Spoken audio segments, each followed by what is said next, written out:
जय जय रघुवीर समर्थ श्रीमतदास बोध दशक 7वा चतुर्दश ब्रह्मनाम समास 3रा चतुर्दश ब्रह्म निरूपण नाम श्रीराम समर्थ। 7व्या दशकाचं नाव आणि त्यातील या 3ऱ्या समासाचं नाव एकसारखंच आहे, चतुर्दश ब्रह्म।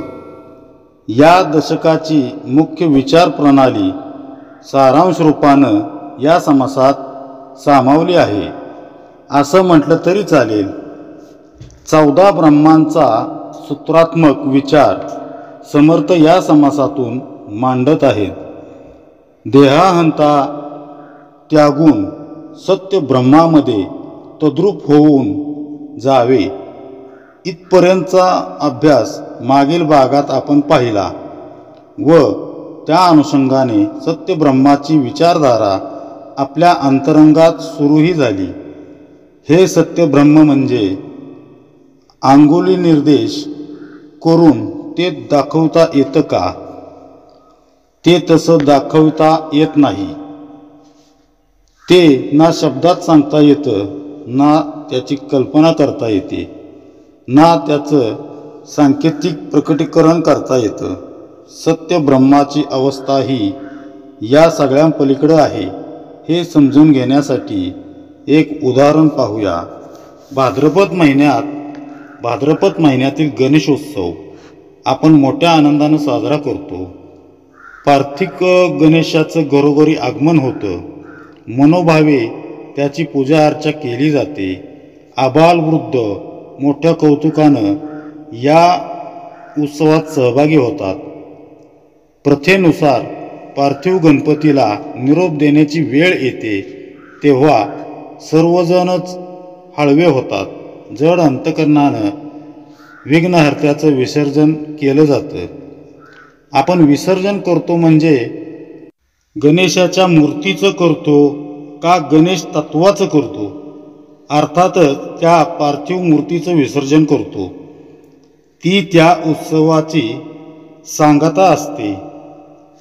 उत्सव म्हणजे त्या देवतेचा केवळ कौतुक सोहळा नसावा, तर त्या मूळ तत्वाचा प्रत्येकाच्या हृदयमंदिरी चिरंतन वास असावा। त्या तत्वाविषयी वात्सल्य भावना जागृत व्हावा, हे खरं उत्सवाचं प्रयोजन असायला हवं। मंगल मूर्तींचं विसर्जन झालं तरी ते गणेश तत्व आपल्या हृदयातच विराजमान असतं, आबादित असतं।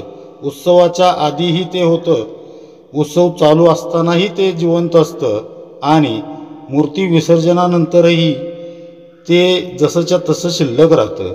म्हणजे गणेश मूर्तीच्या आगमनानं आणि विसर्जनानं त्या अमूर्त तत्वात काहीच बदल होत नाही। त्यावरील आपली श्रद्धा अविचल राहते। मूळ तत्वाच्या स्मरणासाठी सगुण मूर्ती माध्यम म्हणून घेतली। या तत्व आणि मूर्तीच्या संकल्पनेच्या आधारे आपण या समासाची भूमिका समजून घेऊ। समर्थांच्या आत्माराम या ग्रंथाची प्रथम ओवी, जयास लटिका आळ आला तो माया गौरीपासूनी झाला, झालाची नाही तया अरूपाला, रूप कैचे, हा चतुर्दश ब्रह्माचा जणू सारांश म्हणता येईल। परमवस्तूला वेगवेगळी नावं देणं, त्याला विविध रूपात बघणं म्हणजे आपण त्याच्यावर खोटा आरोप करतो। परमात्मा तर अमूर्त आहे, अरूप आहे, निश्चल निर्गुण आहे। दासबोधाच्या 1ल्या दशकातील शारदा स्तवनात म्हटलंय ना, जे अव्यक्त पुरुषाची व्यक्ती अव्यक्त मूळ पुरुषाला परब्रह्माला व्यक्त करणारी ती शारदा, तिची स्तुती करताना समर्थांनी म्हटलंय, जे जे दृष्टीने देखिले, जे जे शब्द ओळखिले, जे जे मनास भासले, तितुके रूप जयाचे। डोळ्यांना दिसणारं, शब्दांनी जाणता येणारं, मनास भावणारं जे जे काही आहे ते सर्व शारदेचंच रूप आहे. याचा अर्थ असा की शारदा म्हणजे मूळ पुरुष नव्हे, तर ती त्याच्या अतिसंलग्न अत्यंत जवळ असणारी अवस्था आहे. तुर्या रेषेपर्यंत परावाणीच्या मुळाशी स्फुरण रूपानं राहणाऱ्या या शारदेला तुर्येच्या पलीकडं प्रवेश नाही. दृश्याला बघण्याची शक्ती शारदाच देते. तीच शब्दांच्या आधारे मार्गदर्शन करत असते. आपल्याला परब्रह्मापर्यंत नेण्यासाठी धडपड करत असते. परमात्म्याशी असणाऱ्या अनंत शक्तींपैकी ही एक शक्ती आहे, जिच्यामुळं परमात्मा मूर्त स्वरूप असल्याचा भास होतो. यातूनच त्या परमवस्तूवर खोटे आरोप होत असतात, असं समर्थ आत्माराम मधील मगाशी उल्लेखलेल्या पहिल्या ओवीत सांगत आहेत. माया गौरीपासून परमात्मा निर्माण झाला हा परब्रह्मावर आरोप आहे. कारण जो कधी आला नाही, जो कधी गेला नाही, तो केवळ आहे अशा त्याच्या असणेपणाला, म्हणजेच त्याच्या ठिकाणी जे नाही ते, ही शारदा माया त्याला चिकटविते. आरोप परमात्म्यावर रूपाचा खोटा आरोप लावते व तो स्वरूप भासू लागतो. अशा रीतीनं अव्यक्त परम वस्तूला रूपाच्या आधारे आपल्यापुढं उभं करणारी ही शारदा. श्रोता व्हावे सावधान, आता सांगतो ब्रह्मज्ञान, जेणे होय समाधान साधकाचे. म्हणजे समर्थ म्हणतायत की आता ज्या योगे साधकाचे समाधान होईल ते ब्रह्मज्ञान मी सांगतो, तरी श्रोत्यांनी सावध होऊन ते ऐकावे. रत्ने साधाया कारणे, मृत्तिका लागे एकवटणे, 14 ब्रह्मांची लक्षणे जाणीजे तैसी. म्हणजे रत्ने मिळवण्यासाठी खाणीतून खणून आधी माती गोळा करावी लागते, मग त्यातून रत्ने निवडावी लागतात. त्याचप्रमाणे येथे प्रथम 14 ब्रह्मांची लक्षणे जाणून घ्यावीत. बघा, परब्रह्माचं रूप सांगायचं कसं, भगवंताला शब्दाच्या कवेत घ्यायचं कसं, असा प्रश्न आत्मज्ञानी संतांना देखील पडतो. परब्रह्म स्वरूपाला जाणायचं असेल तर तिथं शब्द थिटे पडतात, अपुरे पडतात. याची सल संतांना असतेच. परब्रह्म म्हणजे काय हे दिनांना कसं सांगायचं, ह्या करुणेपोटी संत अस्वस्थ होतात. शारदेलाच परब्रह्म स्वरूपात प्रवेश नाही असं म्हटल्यावर तिच्या आधारावर तगलेल्या शब्दांना, कल्पनांना भगवंत कसा आहे हे सांगता येणारच नाही. म्हणून या शारदेची स्तुती करून तिच्या कृपेने जे जीव स्वतःच्या कल्पनांना शुद्ध करून त्या मूळ मायेपर्यंत जातात, तिच्या अत्यंत निकट असलेल्या तुर्यावस्थेपर्यंत जातात, तेच संत होत. त्यांनी तुर्यावस्थेची सीमारेषा ओळखली. त्या परब्रह्माच्या जितक्या म्हणून जवळ आपली विशुद्ध कल्पना मन नेता येईल तितक्या जवळ त्यांनी ते नेलं आणि त्या परब्रह्माला व्यक्त करण्याचे 14 मार्ग शब्दबद्ध केले. या 14 तत्वांच्या आधारे 14 ब्रह्मांच्या माध्यमातून त्या परब्रह्म स्वरूपाची ओळख आपल्याला होईल. समर्थ इथं आपल्याला सावध करतात की ज्यात या 14 ब्रह्मांच्या साह्यानं मी तुम्हास परब्रह्माच्या अगदी निकट नेण्याचा प्रयत्न करतोय, ती 14 ब्रह्म म्हणजेच परब्रह्म स्वरूप आहे असं मानण्याची चूक मुळीच करू नये. साध्य आणि साधन यामधील गोंधळ जेव्हा आपल्याला सतावतो तेव्हा हा समास गोंधळ दूर करण्याचं नेत्री घातलं जाणाऱ्या बोधांजनाचं कार्य करतो. परब्रह्माची ओळख करून घेण्याचा आपल्या जीवनात काय उपयोग? सामान्य साधकांसाठी हा अभ्यास का गरजेचा आहे हेही पाहणं अगत्याचं आहे. या 14 ब्रह्मांच्या अभ्यासात आम्हाला प्रत्येकाला भगवंताच्या दर्शनाची तळमळ जागृत व्हायला सुरुवात होते. एक टप्पा असा येतो की भगवंताच्या दर्शनाशिवाय आता चैन पडत नाही असं होऊन जातं. याच जन्मात देवदर्शन व्हावं अशी पक्की भूमिका होते. ईश्वर भेटीची ही तळमळच त्याविषयीचे वेगवेगळे अभ्यास आपल्या सभोवती निर्माण करते. कधी नाद रूपानं, कधी प्रकाश रूपानं, कधी सुगंधातून, तर कधी स्वप्नातील दृष्टांताच्या आधारे भगवंत भेट झाल्याचा भास होतो व आपल्याला भगवंत दर्शन झालं असे आपण समजूत करून घेतो. एकदा का अशी समजूत दृढ झाली की तिथंच आपला परम वस्तूच्या दर्शनाचा प्रवास खंडित होतो. मूळ मुक्कामाला आपण कधी पोचतच नाही. हे समजण्यासाठी नगर जिल्ह्यातील श्रीगोंदा तालुक्यातील सालवण इथं देवीचं एक प्रसिद्ध स्थान आहे. त्याबद्दलची आख्यायिका आपण पाहूया. त्या गावात एक पाठक राहत होता. त्याची कुलस्वामिनी श्री क्षेत्र माहूरची रेणुका माता. देवीचे ते निस्सीम उपासक होते. ते माहूरला देवदर्शनासाठी नियमित जात असत. पण पुढं वार्धक्यामुळं शरीर त्यांचं थकलं. पहिल्यासारखं माहूरला जाणं जमेना. आता एकदा शेवटचं दर्शन म्हणून ते माहूरगडावर आले.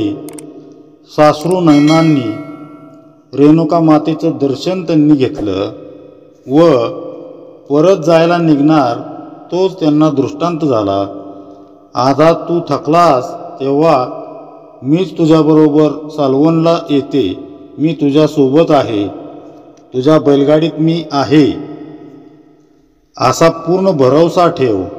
तुझ्या मनात थोडी जरी अश्रद्धा निर्माण झाली किंवा संशय निर्माण झाला किंवा मी गाडीत आहे अथवा नाही हे तू मागं वळून बघण्याचा प्रयत्न केलास तर त्याच ठिकाणी मी शिळा रूपानं स्थिर होईल. झालं. पाठकानं अत्यानंद झाला पाठकाला. पाठक गाडी घेऊन निघाला. दृष्टांतात सांगितल्यानुसार ते सश्रद्ध मनानं अगदी सालवण नजीक पोचले. पण गाव जवळ येता त्यांचा मनोनिश्चय डळमळीत झाला, ढळाला. त्याचबरोबर त्यांच्या गाडीचं चाक तिथंच रुतलं व रेणुका माता शिळा रूपानं तिथं स्थिर झाली असं सांगितलं जातं. त्याप्रमाणे अमूर्त अरूप असा मूळ पुरुषच केवळ सत्य आहे. हा आपला मनोनिश्चय एकदा का ढळला की सत्य ब्रह्म तिथंच राहतं व मायेच्या अंगानं त्याच्या भासमान रूपांनाच आपण सत्य मानू लागतो. तो अभ्यास म्हणजेच भगवंत आहे असा भ्रम आपला निर्माण होतो. अशी समजूतच आपल्याला ब्रह्मस्वरूपापासून दूर करते. कारण जिथं अनुभव घेणारा शिल्लक आहे तिथं ब्रह्मस्वरूपाचं दर्शन होऊ शकत नाही. जोपर्यंत कल्पना आहे त्या आधारे भगवंताला वेगळेपणानं दाखवता येतं तोपर्यंत भगवंताच्या शुद्ध स्वरूपाचं दर्शन झालं असं म्हणता येत नाही. परब्रह्माच्या अत्यंत निकट असणाऱ्या साधनाभ्यासात महत्त्वपूर्ण ठरणाऱ्या भगवंताच्या या 14 तत्वांचं स्वरूप समर्थ या समासातून समजावून सांगत आहेत. जेव्हा या तत्वांचा आहेपणानं विचार होऊ लागतो तेव्हा ही तत्व भगवंताच्या अगदी जवळ असल्याचं आपल्या जीवनात अत्यंत गरजेचं असल्याचं जाणवतं.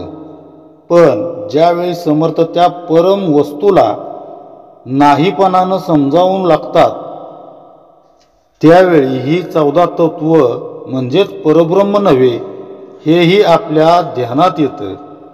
जेव्हा या तत्वांचा आहेपणानं व नाहीपणानं असं एकत्रित सम्यक दृष्टीनं विचार मंथन होतं, म्हणजेच मनाला आपण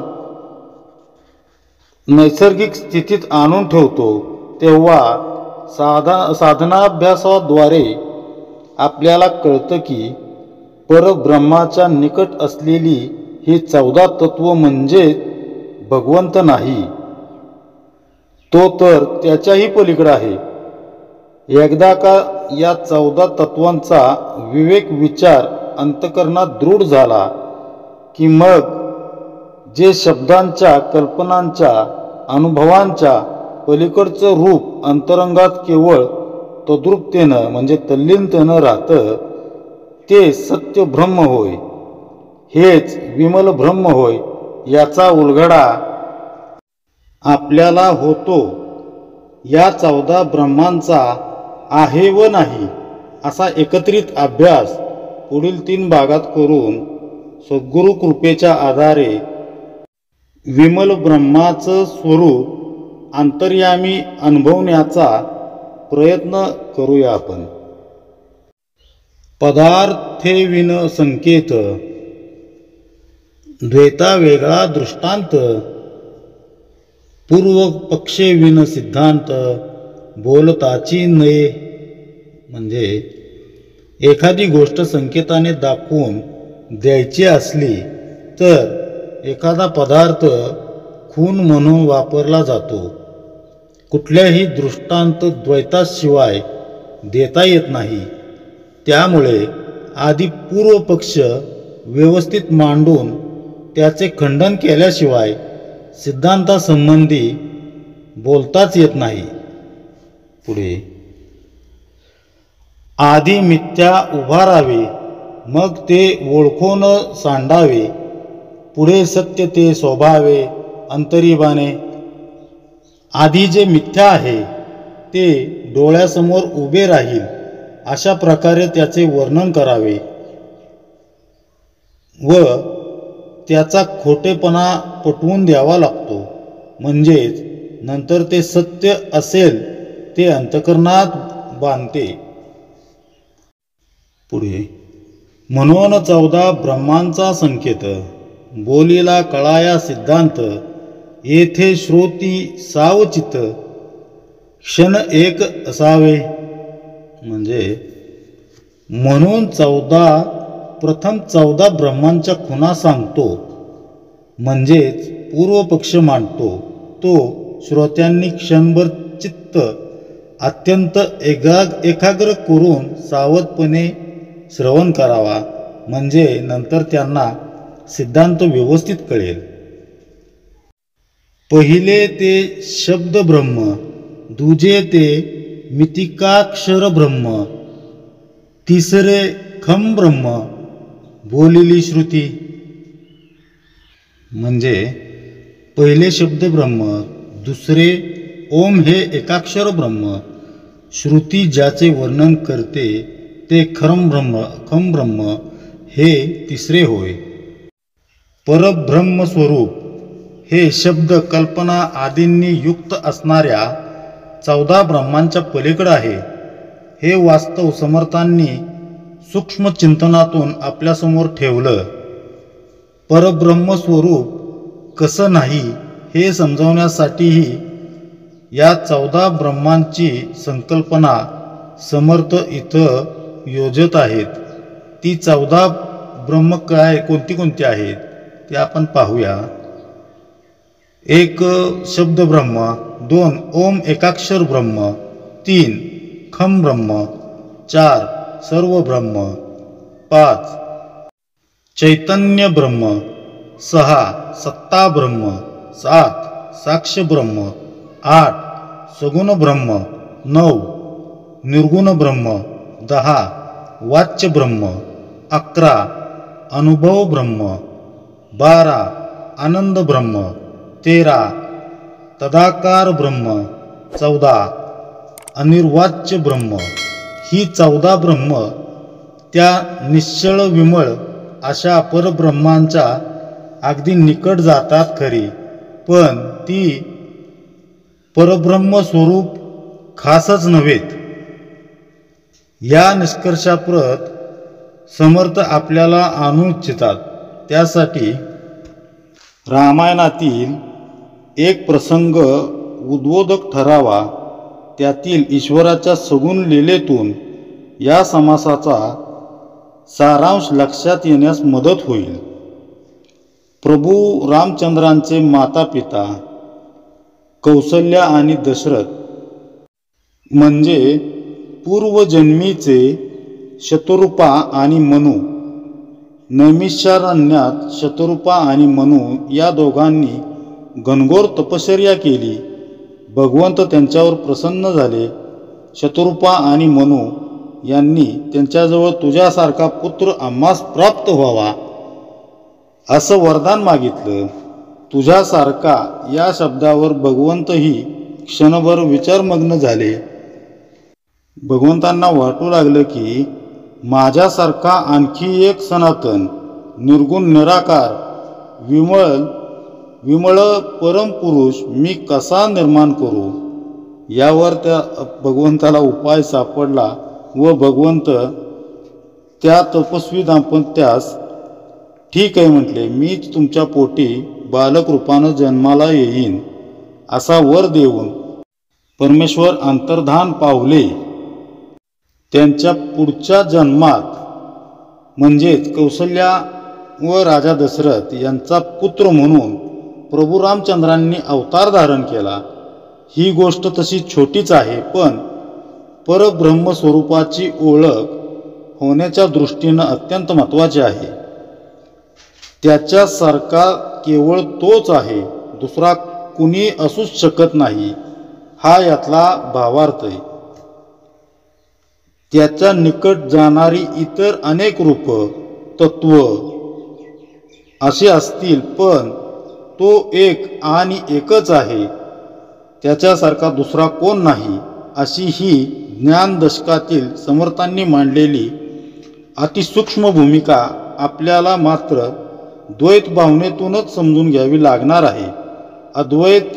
अद्वैतात ना शब्दांची देवाणघेवाण चालते ना तिथं कुठला विचार प्रवाह असतो, पण त्या परमज्ञानाला समजून घेण्यासाठी द्वैताची मदत घ्यावी लागते. त्याच्याजवळ जाणाऱ्या एखाद्या उदाहरणाच्या वा तत्वाच्या साह्यानं त्याचा बोध अंतरंगात होऊ शकतो, पण ते उदाहरण वा तत्व म्हणजे परब्रह्म नव्हे, हेही ध्यानात असू द्यावं. ते एकच एक असणारं परमतत्व द्वैतापासून लांबच राहतं. ही उदाहरणं म्हणजेच समर्थांनी सांगितलेली 14 ब्रह्म होत. त्यातील एकेकाचा थोडक्यात आपण आढावा घेणार आहोत. पहिली संकल्पना आहे ती शब्द ब्रह्माची. शब्द अर्थाचा वाहक आहे. शब्दातून व्यक्त होणारा अर्थ जर अंतरंगात रस भावना निर्माण करू शकत नसेल तर तो शब्द पोचट ठरतो. शब्द सामर्थ्यातूनच संत ग्रंथ निर्मिती करतात. अलंकारिक सौंदर्यपूर्ण शब्दांच्या आधारेच विविध साहित्य प्रकार लोकप्रिय होताना दिसतात. मनुष्याच्या दैनंदिन जीवनात संदेशवाहनाचं काम शब्दच पार पाडत असतात. त्यामुळं अवघी सृष्टी शब्दांनी भरून आहे. सृष्टीला व्यापून असलेलं हेच ते शब्द ब्रह्म. पण शब्दाला अर्थांची जोड नसेल तर तो फोलपटाप्रमाणेच आहे. शब्द आकाशात जन्मतो ने तिथंच विरून जातो. या उलट संतांचे शब्द मात्र रसरशीत भावरहित असतात. अंतरंगात ब्रह्मस्वरूपाची अनुभूती मिळवून देतात. जेव्हा आपण संतरचित एखादा अभंग आळवून गातो तेव्हा डोळ्यातून आनंदाश्रू ओघळू लागतात. इतर साहित्य प्रकारातील शब्द मात्र कदाचित तो अनुभव देऊ शकणार नाहीत. मनाची तितकी भावविभोर अवस्था होईलच असं खात्रीनं सांगता येत नाही. संतांचे स्वानुभूतीपूर्ण शब्द आत्मानुभूतीच्या दिशेनं नेतात, तर इतरांचे शब्द गोंधळ वाढवणारे, अहंता निर्माण करणारे असू शकतात. शब्द हे ब्रह्मस्वरूपाच्या निकट जाणारं शास्त्र आहे. भगवंताचं नाम म्हणजे शब्दच नाही का? समजा एखाद्या व्यक्तीचं वा वस्तूचं नाव आपण दिवसभर जरी घेत बसलो तरी ते शाश्वत समाधान देऊ शकणार नाही. पण तेच जर आपण अगदी 5 मिनिटांसाठी का होईना पण भावोत्कटतेनं घेतलेलं भगवंताचं नाम मनाला शांती समाधान देऊन जातं. शब्दात दडलेली ही अनुभूती परब्रह्म स्वरूपाच्या निकट असल्यासारखी भासते खरी, पण ते परमतत्व त्यापासून फार लांब असतं. पहा, दुसरं आहे ते एकाक्षर ब्रह्म. सर्व शब्दांचा जणू सारांश असणाऱ्या ओंकाराला संत भगवंताच्या नामाचं अधिष्ठान मानतात. ओम हे भगवंताचं प्रथम व्यक्त स्फुरण. या व्यक्त स्वरूपाला रूप नव्हतं, तो फक्त शब्दध्वनी होता. म्हणून त्याला साऱ्या शब्दांचा सारांश, तत्वांश म्हटलं जातं.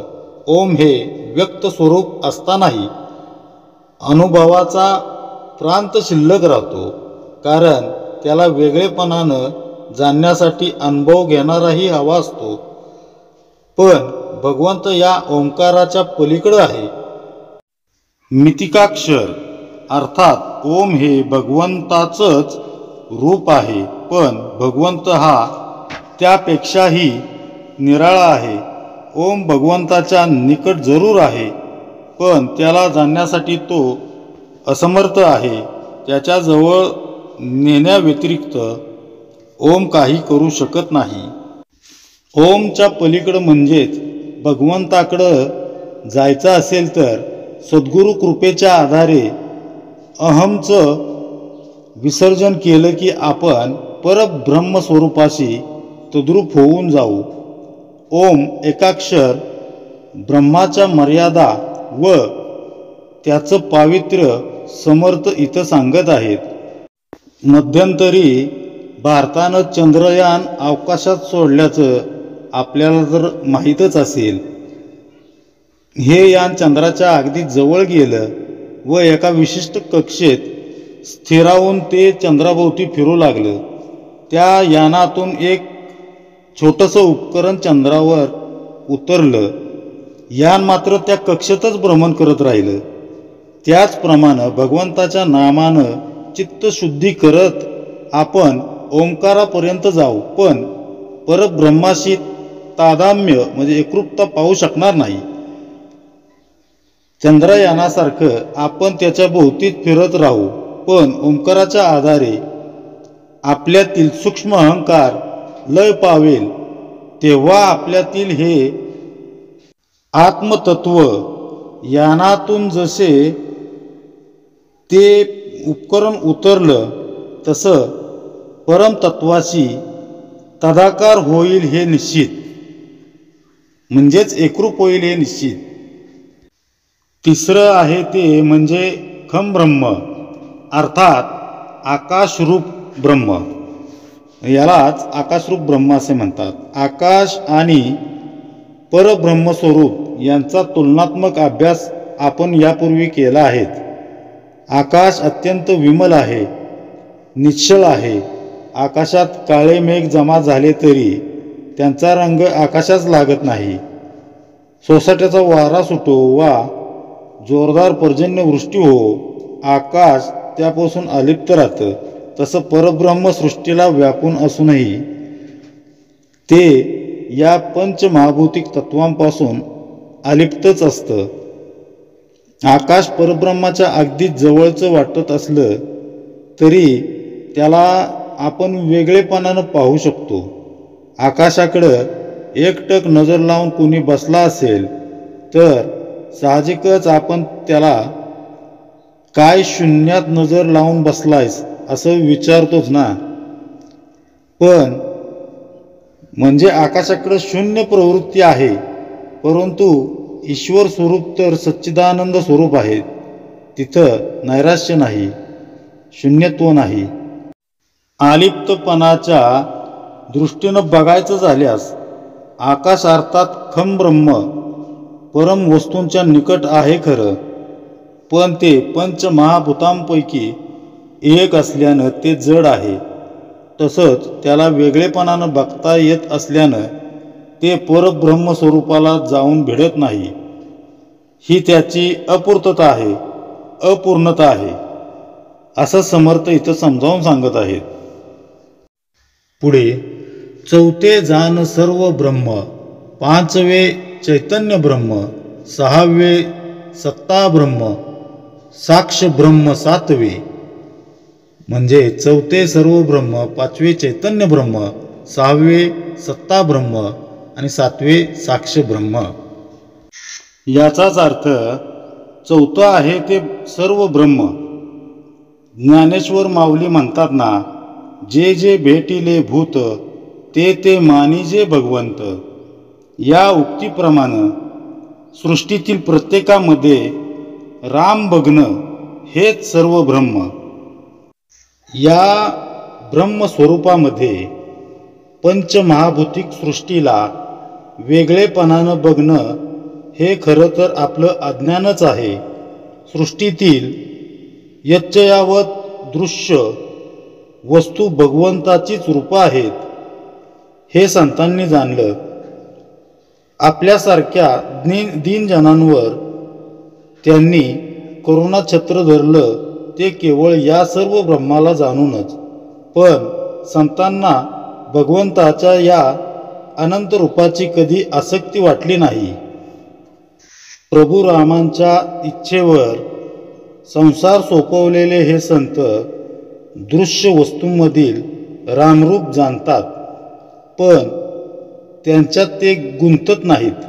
आपण देखील दृश्य जगतातला ब्रह्मस्वरूप मानण्याची प्रवृत्ती ठेवू शकतो, पण नकळतपणे आपण त्याच्यात आसक्त होतो, गुंततो. हाच संतांमधला आणि आपल्यातील मूलभूत फरक आहे. अवघ्या दृश्य जगाला, पूर्ण जगताला रामरूप बघण्याची दिव्य दृष्टी संतांजवळ होती व त्यावेळी ही दृश्य सृष्टी नाशवंत आहे हेही ते जाणून होते. अशाश्वत गोष्टींमध्ये असलेला राम आसारातील सार हे खरं ब्रह्म आहे. म्हणजे सृष्टीतील भगवंताचं अस्तित्व हेच परब्रह्म स्वरूप आहे. हे आपण समजून घेतलं की ते सर्व ब्रह्मापासून किंचितचं वेगळं आहे हे आपल्या लक्षात येतं. आसक्तीचा दोर कापला गेला की विमल ब्रह्माशी तद्रूप होणं सोपं होतं. अन्यथा सर्व ब्रह्म ही कल्पना, ही संकल्पना आपल्याला दृश्याच्या बाजारपेठेतच घुटमळत ठेवते. सर्व ब्रह्म त्या परम वस्तूशी जवळीक साधतं, पण दृश्याची बाजूच फक्त खरी मानली तर आपण मायेच्या कक्षेतच फिरत राहतो. परब्रह्माशी साधर्म्यता असणारं असं आहे हे सर्व ब्रह्म, पण मूळ स्वरूपापासून ते लांबच राहतं. समर्थ पाचवं ब्रह्म सांगतात ते म्हणजे चैतन्य ब्रह्म.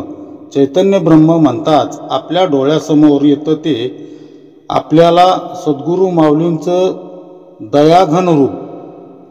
या ज्या सद्गुरू कृपेच्या आधारे आपण दासबोधातील गुह्य रहस्य अभ्यासत आहोत, समजून घेत आहोत. त्या चैतन्य ब्रह्माचं अधिष्ठान हे खरं तर अवघ्या सृष्टीचंच आधारभूत तत्व आहे. विश्वात अगणित घटना घडत असतात. सूर्य तळपतोय, वायू वाहतोय, उत्तम धनधान्य पिकतंय वगैरे अशा घटनांना, क्रियांना चैतन्य शक्तीचं अधिष्ठान असल्याशिवाय ते शक्य आहेत का? घरातील स्वयंपाकासाठीचा गॅस सिलेंडर जर संपला तर दुसऱ्या सिलेंडरची व्यवस्था करेपर्यंत काय अवस्था होते हे आपल्याला चांगलेच माहीत आहे. पण कित्येक वर्षापासून अखंड तळपणाऱ्या सूर्याला ऊर्जा पुरवणारा आहे तरी कोण? सबंध सृष्टीचा ऊर्जास्रोत हे चैतन्य ब्रह्मच आहे. साऱ्या विश्वाला त्याचंच अधिष्ठान लाभलं आहे. त्याच्याशिवाय एका गोष्टीची हालचाल देखील होणं केवळ अशक्य आहे. असा हा अतिशक्तिशाली ऊर्जास्रोत म्हणजे आपल्या दृष्टीनं ब्रह्मस्वरूपच होय. सहावं आणि सातवं ब्रह्म म्हणजे अनुक्रमे सत्ताबाह्य व साक्ष ब्रह्म. विश्वातील प्रत्येक घडामोडीला संत ईश्वरेच्छा असं संबोधतात. तत्वचिंतक त्याला प्रारब्ध भोग म्हणतात. या सर्वांच्या पाठीमागं कोणती तरी सत्ता कारणीभूत आहे, जिच्या आज्ञेशिवाय अगदी झाडाचं पान देखील हलत नाही. हे सत्य आपण नाकारू शकत नाही. हेच कार्यरत असणारं, कार्यप्रवण करणारं सत्ता ब्रह्म प्रारब्धरूपी कायद्याच्या बडग्यात ठेवून त्याच्या पद्धतीनं लय पावणाऱ्या विश्वाला कोणीतरी साक्षीत्व भावनेनं बघत देखील असतं. त्यामुळं सत्ता व साक्ष ब्रह्म हे विश्वाचे आधारस्तंभ असले तरी विमल ब्रह्म हे अशा द्वैत भावनेत असूच शकत नाही. सत्ता ब्रह्म म्हणजे राजा व इतर सारे प्रजाजन असं क्षणभर मानलं तर जशी राजहुकमानं प्रजा चालते, तसं द्वैत भावनेनं बघितल्याशिवाय सत्ता ब्रह्माचं चिंतन होऊ शकत नाही. त्याचप्रमाणे विश्वघटनांना द्रष्टेपणानं बघणारी साक्षीत्व शक्ती वेगळेपणानंच पाहावी लागते. द्वैताची घडी मोडल्यास ही दोन्ही ब्रह्म उरणारच नाहीत. म्हणजेच सत्ता ब्रह्म व साक्ष ब्रह्म द्वैतावर आधारलेलं आहे. द्वैत ते त्यांचं अधिष्ठान आहे.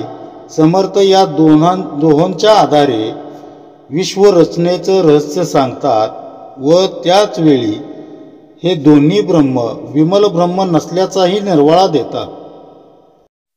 आठवे सगुण ब्रह्म, नववे निर्गुण ब्रह्म, दहावे वाच्य ब्रह्म जाणावे पै. म्हणजे आठवे सगुण ब्रह्म, नववे निर्गुण ब्रह्म, वाच्य ब्रह्म हे 10वे जाणावे. याचाच अर्थ आठवं सगुण ब्रह्म तर 9वं निर्गुण ब्रह्म होय.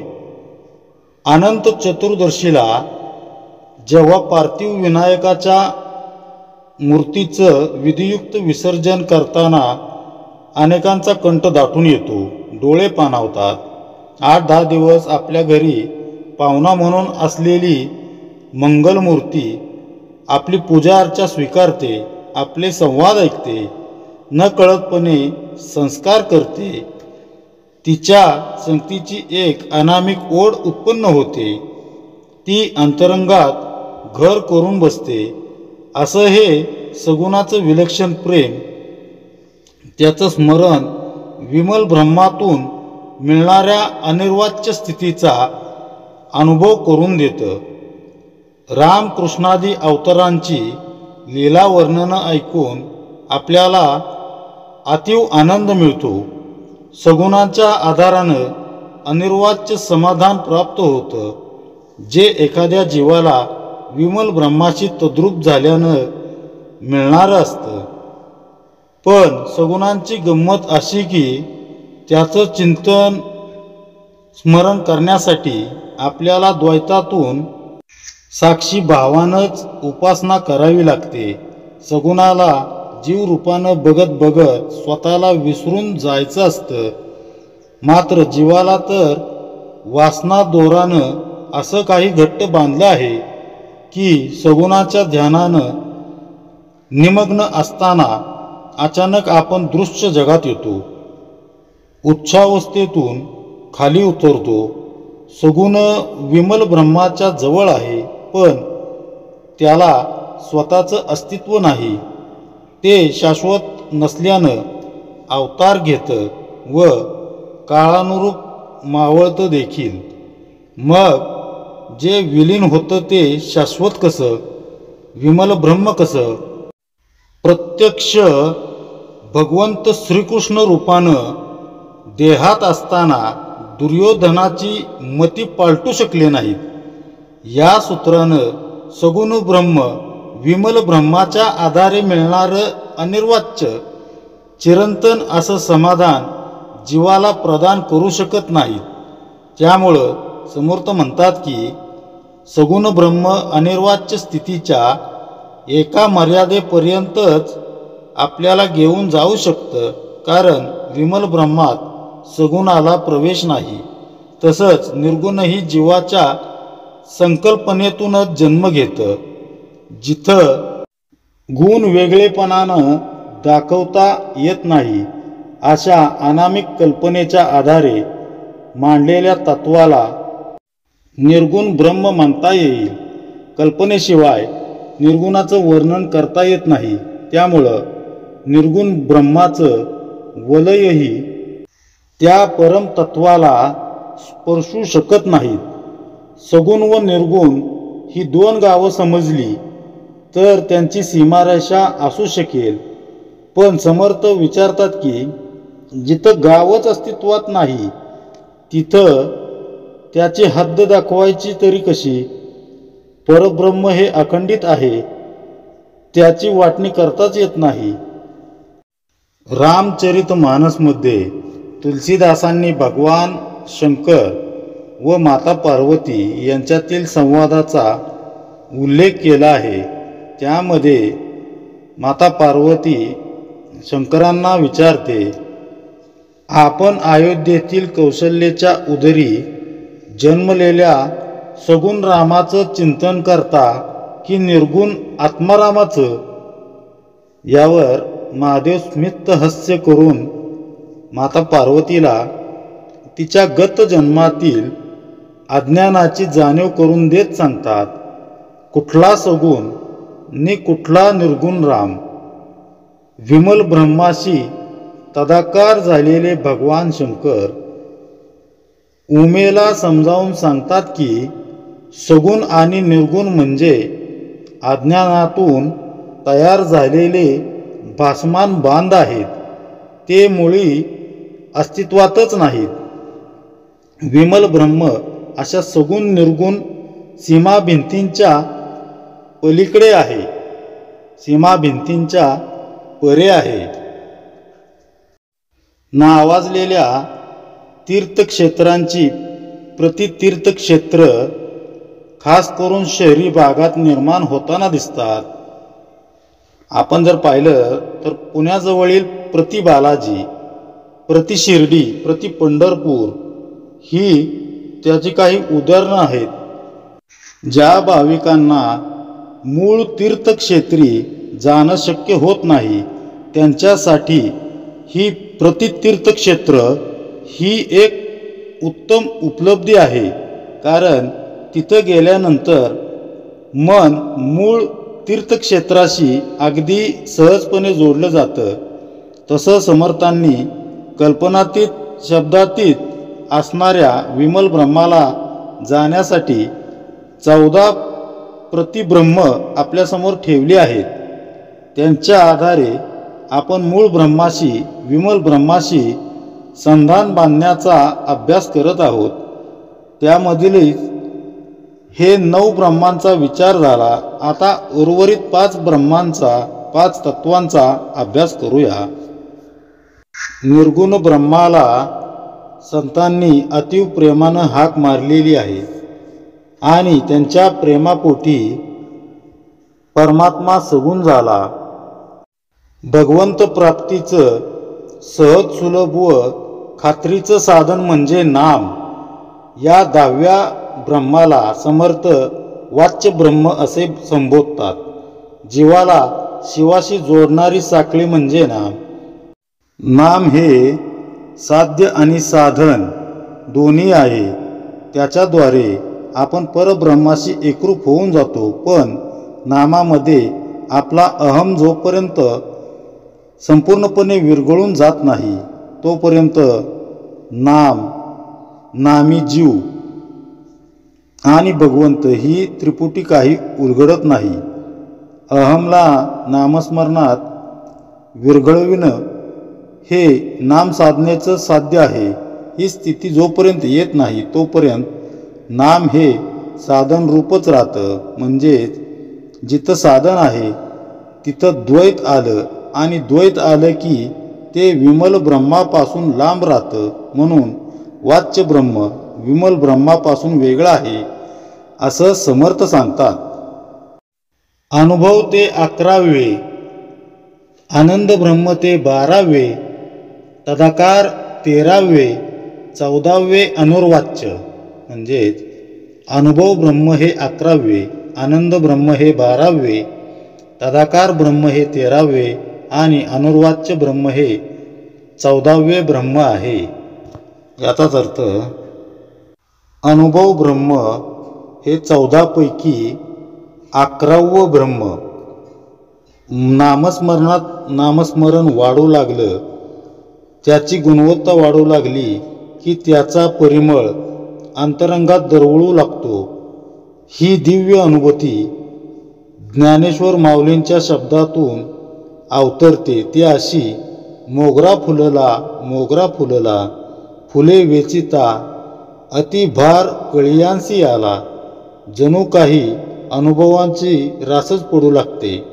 भगवंत कृपेने आपल्या कल्पनेपलीकडील म्हणजेच सिद्धी, रंग, नाद, प्रकाश, सुगंध असे अनेकविध अनुभव येऊ लागतात आणि मनातील इच्छा पूर्ण होत असतात असंही जाणवतं. आनंद ब्रह्म हे 12वं. अनुभव कदाचित येत नसतानाही नाम सुटत नाही. हाच एक महद अनुभव आहे. इतर दृश्य अनुभव नसले तरी आनंदाचा अनुभव जरूर येतो. नामाची परिणिती हीच मुळी आनंद स्वरूप आहे. नामात एका आनंदाशिवाय दुसरं काही नाही. नामस्मरणातून अकारण आनंद वाटू लागतो. पोटभर छान जप झाला की मनाला कसं प्रसन्न वाटतं. हेच या आनंद ब्रह्माचं स्वरूप होय. मनास अकारण आनंद देणं, अकारण आनंद होणं म्हणजे भगवंताचं तिथं अधिष्ठान आहे असं समजावं. हे जरी खरं असलं तरी अंतरंगातील आनंदी वृत्ती, आनंद अनुभवणारा जीव व तो आनंद यांचा संयोग होत असल्यानं मी आनंद घेत आहे यातील मी व आनंद हा द्वैतभाव आपल्याला परब्रह्मापासून दूर सारतो. अविरत नामाभ्यासानं अनेक साधक आनंद ब्रह्माचा आनंद लुटतात. त्यांची साधना जसजशी प्रबळ होत जाते तसतशी त्यांची आनंद ब्रह्माची स्थिती घनीभूत होत जाते. नामाशी ते तादात्म्य पाहू लागतात. हीच ती तादाकार ब्रह्माची अवस्था. ह्या 13व्या ब्रह्माची अनुभूती घेणारा साधक वर्ग मोठ्या प्रमाणात असतो. जिथं वृत्ती जागृत आहे, कल्पना जिवंत आहे, तिथं अतिसूक्ष्म प्रमाणात म्हणजे अतिसूक्ष्म प्रमाणात का होईना जिथं असणारा मीपणा आपल्याला विमल ब्रह्मापासून वेगळा ठेवतो. तादाकार ब्रह्मापासून विमल ब्रह्मापर्यंतच्या प्रवासात आपला अहम अडथळा ठरतो. म्हणून समर्थ म्हणतात, तादाकार ब्रह्माला विमल ब्रह्माच्या अगदी जवळचं मानतात, पण अहम असल्यानं ते परब्रह्मापासून लांबच राहतं, हेही ते आवर्जून सांगतात. 14वं ब्रह्म आहे अनुर्वाच्य ब्रह्म. जिथं आनंदाला व्यक्त करण्यासाठी शब्दच नाहीत, तिथं संवेदना नाहीत, तिथं केवळ आनंदच भरून उरला आहे, अशा स्थितीत जीव असतो. ज्ञानोबा त्यांच्या एका पदात म्हणतात, कुमोदिनी काय जाणे परिमळ. नामाशी समरस झालेल्या साधकाची अशी अवस्था होऊ लागते. त्याच्या अंतरंगातील सूक्ष्म भ्रमर आनंदरूपी मकरंद टिपत असतो. सूक्ष्म रूपात आनंद भोगताना त्याचं मन व्यक्त जरी होत नसलं तरी त्याची जाणीव निश्चितच शिल्लक असते. हृदयात अशी अनिर्वाच्य स्थिती आली असली, त्याला बोलावंसं देखील वाटत नसलं तरी त्याची वृत्ती पूर्णपणे लयास गेलेली नसते. आनंद भोगू पाहणारी वृत्ती अजूनही जागृत असते. त्यामुळं अनिर्वाच्य स्थितीमध्ये असताना देखील जीवाला विमल ब्रह्मापासून थोडंसं लांब थांबावं लागतं. अशा या 14 भुवनांचं, चतुर्दश ब्रह्मांचं सुदीर्घ चिंतन समर्थ आपल्यासमोर ठेवत आहेत. त्यातून त्यांनी एकच निष्कर्ष काढून आपल्याला सांगितलाय की आपला अहम आपल्याला विमल ब्रह्मापासून अलग करतो. अहंतेपायी मी या सर्व ब्रह्माचा भाग असूनही विमल ब्रह्मापासून मात्र काही अंतर दूर उभा आहे. अनिर्वाच्य स्थितीत मन संपूर्णपणे लय पावलेलं नसतं. ऐसी हे 14 ब्रह्मे यांची निरोपिले नामे, आता स्वरूपांची वर्मे संकेत दाऊ. म्हणजे अशी ही 14 ब्रह्मे आहेत. येथे प्रथम त्यांची नावे सांगितली, आता त्यांच्या स्वरूपाची वर्मे खुणेने थोडक्यात दाखवू. अनुभवे विन ब्रह्म या नाव शब्द ब्रह्म, आता मितिकाक्षर ब्रह्म ते एकाक्षर. म्हणजे स्वस्वरूपाचा साक्षात अनुभव नसताना अनुमानाने जे ब्रह्माचे वर्णन केले जाते त्याला शब्द ब्रह्म म्हणतात. श्री समर्थ म्हणतात की तो केवळ ब्रह्मच होय. यानंतर मितकाक्षर ब्रह्म म्हणजे ओम हे एकाक्षर होय. खन शब्दे आकाश ब्रह्म, महदाकाश व्यापक धर्म, आता बोलिले सूक्ष्म सर्व ब्रह्म. म्हणजे खन ब्रह्म म्हणजे आकाश ब्रह्म. महदाकाशाप्रमाणे ते सूक्ष्म रूपाने सर्वत्र व्यापून असते. यानंतर त्याहूनही सूक्ष्म असे सर्व ब्रह्म हे चौथे आहे. पंचमहाभूतांचे कुवाडे, जे जे तत्व दृष्टी पडे ते ते ब्रह्मची चोखडे बोलिजेत आहे. म्हणजे पंचमहाभूतांच्या कोड्यात जे जे तत्व दृष्टीला पडते ते ते चोखडे म्हणजेच निर्मल ब्रह्मच आहे असे म्हटले जाते. या नाव सर्व ब्रह्म श्रुती आश्रयांचे वर्म, आता चैतन्य ब्रह्म बोलिजेल. म्हणजे सर्व खलविंद ब्रह्म या श्रुतीच्या आधारे यालाच सर्व ब्रह्म म्हटले जाते. आता चैतन्य ब्रह्म म्हणजे काय ते सांगतो. पंचभूतादी मायेते चैतन्याची चेतविते, म्हणून त्या चैतन्याते चैतन्य ब्रह्म बोलिजे. याचा अर्थ पंचमहाभूतादी मायेला चैतन्यच चेतविते, नाहीतर ती तत्वे जडच आहेत. जे चैतन्य त्यांना चेतविते ते चैतन्य ब्रह्म होय. चैतन्यास ज्याची सत्ता ते सत्ता ब्रह्मतत्वता तये सत्तेस जाणता या नाव साक्ष ब्रह्म. म्हणजे ज्या सत्तेने हे चैतन्य पंचमहाभूतादिकांना चेतविते ती सत्ता म्हणजेच सत्ता ब्रह्म होय.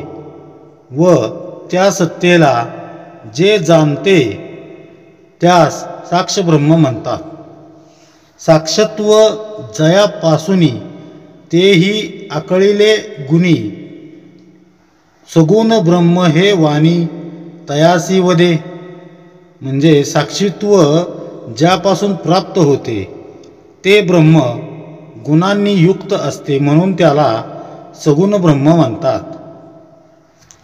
जेथे नाही गुण वार्ता ते निर्गुण ब्रह्म तत्वता वाच्य ब्रह्म तेही आता बोलिजेल. म्हणजे जेथे गुणांचा मागमूसही नसतो त्याला निर्गुण ब्रह्म म्हणतात. आता वाच्य ब्रह्म म्हणजे काय ते सांगतो. जे वाचे बोलता आले जे वाच्य ब्रह्म बोलिले अनुभवासी कथिले न वचे सर्वथा. वाणीने ज्याचे वर्णन करता येते त्याला वाच्य ब्रह्म म्हणतात. पण अनुभव असतो त्याचे वर्णन कधीच करता येत नाही. या नाव अनुभव ब्रह्म आनंद वृत्तीचा धर्म. परंतु याचेही वर्म बोलिजेल त्यालाच अनुभव ब्रह्म म्हणतात. आनंद ही एक वृत्तीच असते परंतु त्याचेही रहस्य सांगितले जाईल. ऐसे हे ब्रह्म आनंद तदाकार ते अभेद अनुर्वाची संवाद तुटो न गेला. म्हणजे अशा ब्रह्माला आनंद ब्रह्म म्हणतात. तदाकारता होऊन अभेद होतो ते तदाकार ब्रह्म होय. ब्रह्माशी अनिर्वाच्य म्हणजे वर्णनातीत. मग तेथे संवाद कसा होणार. त्यांचे वर्णन होऊ शकत नाही त्याला अनिर्वाच्य ब्रह्म म्हणतात. एसी हे 14 ब्रह्मे निरोपिली अनुक्रमे साधके पाहता ब्रह्मे बाधीजेना. म्हणजे याप्रमाणे अनुक्रमाने ही 14 ब्रह्मे येथे सांगितलेली आहेत. त्या संबंधीचे निरूपण साधकाने नीट ध्यानात घेतले तर त्याला अज्ञानामुळे होणाऱ्या ब्रह्माची बाधा होणार नाही. ब्रह्म जाणावे शाश्वत माया तोची अशाश्वत. 14 ब्रह्मांचा सिद्धांत होईल आता. ब्रह्म हे शाश्वत आहे आणि माया अशाश्वत आहे हे नीट ध्यानात धरून पुढे येणारे 14 ब्रह्मांचे निरसन ऐकावे. शब्द ब्रह्म ते शाब्दिक अनुभवेविन माईक शाश्वताचा विवेक तेथे नाही.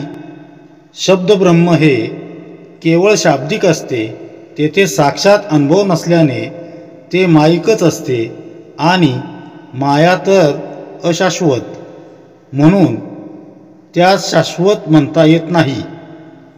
जे क्षर ना अक्षर तेथे कैचे मितिकाक्षर. शाश्वताचा विचार तेथेही न दिसे.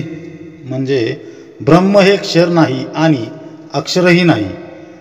ते एकच एक नित्य असल्याने तेथे विनाशी म्हणजे क्षर आणि अविनाशी म्हणजे अक्षर या द्वैतमूलक कल्पनाच संभवत नाहीत. ओमकाराच्या ठिकाणीही शाश्वताचा विचार करता येत नाही. खम ब्रह्म ऐसे वचन तरी सुन्याते नासी ज्ञान. शाश्वतांचे अधिष्ठान तेथेही न दिसे. खम ब्रह्म असे वचन आहे. खम म्हणजे आकाश म्हणजेच अवकाश म्हणजेच शून्य. शून्याचा नाश ज्ञानाने होतो म्हणून तेही शाश्वत ठरत नाही. सर्वत्रास आहे अंत, सर्व ब्रह्म नासिवंत, प्रळये बोलिला निश्चित। वेदांतशास्त्री म्हणजे वेदांतशास्त्रात प्रलयकाळी सर्वांचा नाश होतो असे सांगितले आहे। म्हणजे जे काही सर्व आहे ते नाशिवंत असल्याने सर्व ब्रह्मासही शाश्वत म्हणता येत नाही। ब्रह्मपळये माडेल जेथे, भूतान्वय कैचा तेथे, म्हणून या सर्व ब्रह्माते नाश आहे। ब्रह्मदेवाची रात्र सुरू होऊन प्रलयाला आरंभ झाला की ब्रह्मलोकापासून सर्व सृष्टी नाश पावते। मग तेथे पंचमहाभूतांचा समुदाय तरी कसा टिकाव धरेल? म्हणून सर्व ब्रह्मालाही नाश आहे। अचळासी आणि चळन, निर्गुणास लाविता गुण, आकारास विचक्षण मानितना। म्हणजे ब्रह्म हे अचळ निर्गुण निराकार असताना चल गुणसंभूत आणि विविध आकार असलेल्या सर्व दृश्य सृष्टीला ब्रह्म म्हणणे हे विचारवंत मान्य करीत नाहीत। जे निर्माण पंचभूत ते प्रत्यक्ष नासिवंत, सर्व ब्रह्म हे मात घडे केवी। म्हणजे पंचमहाभूतापासून जे जे निर्माण होते ते नाशिवंत आहे हे प्रत्यक्ष दिसून येते, तेथे सर्व ब्रह्म ही गोष्ट मान्य कशी व्हावी? असो आता हे बहुत, सर्व ब्रह्म नासिवंत, वेगळेपणास अंत, पाहणे कैचे। म्हणजे असो आता हे किती वर्णन करावे? थोडक्यात म्हणजे सर्व ब्रह्म नाशिवंत आहे। सर्व या शब्दात जी वेगळेपणाची भावना असते तिचा जीव ब्रह्मैक्यात नाश होत असतो। मग पाहणे कुठले? आता जयास चेतवावे, तेची माईक स्वभावे, तेथे चैतन्याच्या नावे नास आला। आता ज्याला चेतविले जाते तोच स्वाभाविकपणे मिथ्या आहे, तर त्याला चेतवणारे चैतन्य असे म्हणताच येत नाही। जे झालेच नाही त्याला चेतविणार कसे आणि कोण? पुढे परिवारे विन सत्ता, ते सत्ता नव्हे तत्वता, पदार्थे विन साक्षता, तेही मिथ्या। म्हणजे सत्ता ही परिवाराशिवाय असत नाही। म्हणजे ज्यांच्यावर सत्ता गाजवायची ते व जो सत्ता गाजवितो तो दोघांची जरूर असते। परब्रह्म हे केवळ एकले एकच असते, म्हणून त्या सत्ता ब्रह्म म्हणता येत नाही। काही पदार्थ असेल तर त्याला साक्षीत्वाने पाहिले जाते। जेथे पदार्थच मिथ्या असतो तिथे साक्षीत्वही मिथ्याच असते, म्हणून परब्रह्माला साक्षब्रह्माही म्हणता येत नाही। सगुणास नाश आहे, प्रत्यक्षास प्रमाण काय? सगुण ब्रह्म निश्चय नासिवंत। म्हणजे सगुणाला नाश आहे ही प्रत्यक्ष अनुभवाची गोष्ट असल्याने त्याला प्रमाण देण्याची जरुरी नाही, म्हणून सगुण ब्रह्म हे निश्चितपणे नाशिवंत आहे। निर्गुण ऐसे जे नाव, त्या नावास कायचा ठाव, गुणे विन गौरव येईल कैचे। म्हणजे निर्गुण असे जे म्हटले जाते त्या नामाला शब्दाला वावच नाही। काहीतरी वैशिष्ट्य असेल तर गौरव केला जातो। गुणच जिथे मिथ्या तिथे निर्गुणत्वाचे वैशिष्ट्य तरी कसे असणार? माया जैसे मृगजळ, ऐसे बोलती सकळ, का ते कल्पनेचे आभाळ नाथिलेंचे। माया म्हणजे मृगजळ आहे किंवा कल्पनेचे नसलेले आभाळ आहे असे सर्व म्हणतात. ग्रामो नास्ति कुतः सीमा, जन्मे विन जीवात्मा, अद्वैतासी उपमा द्वैताची. म्हणजे जेथे गावच अस्तित्वास नसेल तेथे गावाची सीमा कशी दाखवणार. जन्म झाला की आपण जीवात्मा ही संज्ञा देतो, पण आत्मा हा अजन्मा आहे, तो अद्वैत आहे, तर त्याला द्वैताची उपमा कशी देणार. माये विरहित सत्ता, पदार्थे विन जाणता, अविद्ये विन चैतन्यता कोणास आली. मायाच मिथ्या आहे तर सत्तेला अस्तित्वच कुठे आहे. पदार्थ मिथ्या असल्याने त्यांना जाणणारा कोण असणार. अविद्या ही मिथ्या, म्हणूनच चैतन्यता ही मिथ्याच. सत्ता चैतन्यता साक्षी, सर्व ही गुणाच पासी, ठाईचे गुण त्यासी गुण कैचे. म्हणजे सत्ता चैतन्यता साक्षीत्व हे सर्व गुणांमुळे भासते. ब्रह्म गुणरहित असल्याने तेथे गुण कसे असणार. ऐसे जे गुणरहित तेथे नामाचा संकेत, तोची जाणावा अशाश्वत निश्चयसी. असे जे गुणरहित ब्रह्म त्याला निर्गुण हे नाव देणे हेच मुळी नामे रूपे अशाश्वत असल्याने निश्चयानेच अशाश्वत ठरते. निर्गुण ब्रह्मासी संकेते, नामे ठेविली बहुते, ते वाच्य ब्रह्म त्याते नाश आहे. गुणरहित ब्रह्माला ओळखता यावे म्हणून अनेक नावे ठेवली जातात, त्यास वाच्य ब्रह्म म्हणतात, ते नाशिवंतच आहे. आनंदाचा अनुभव हाही वृत्तीचाची भाव, तदाकारी ठाव वृत्तीच नाही. आनंदाचा अनुभव ही पण एक वृत्तीच आहे, तो वृत्तीचाच भाव आहे. पण जीव ब्रह्मैक्यात वृत्तीला वावच नसतो, म्हणून आनंद ब्रह्म हेही खरे नाही.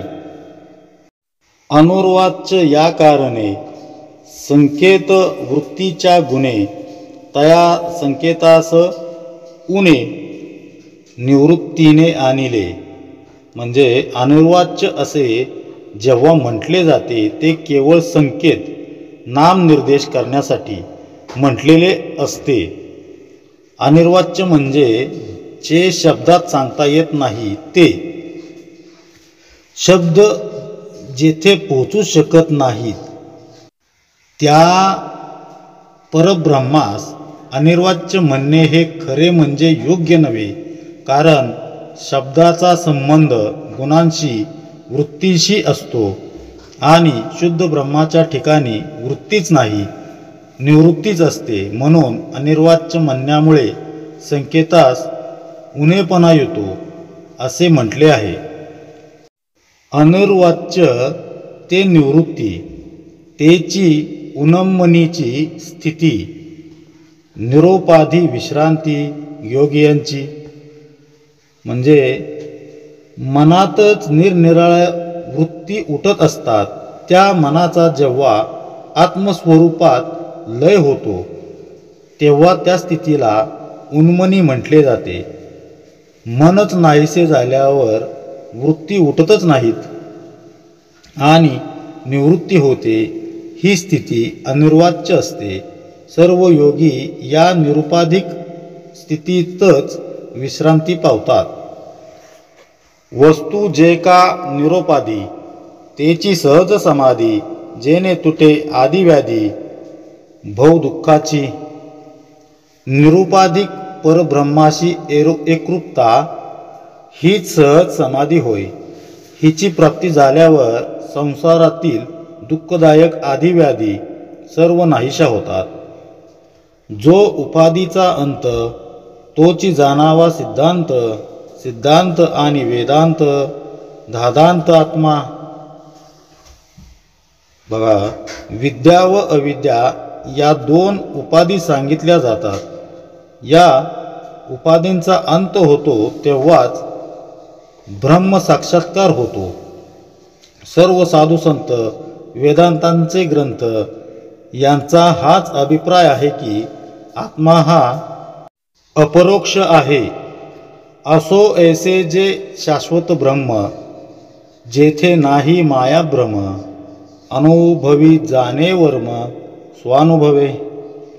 असे जे शाश्वत ब्रह्म आहे तेथे माया ब्रह्म जराही नसतो.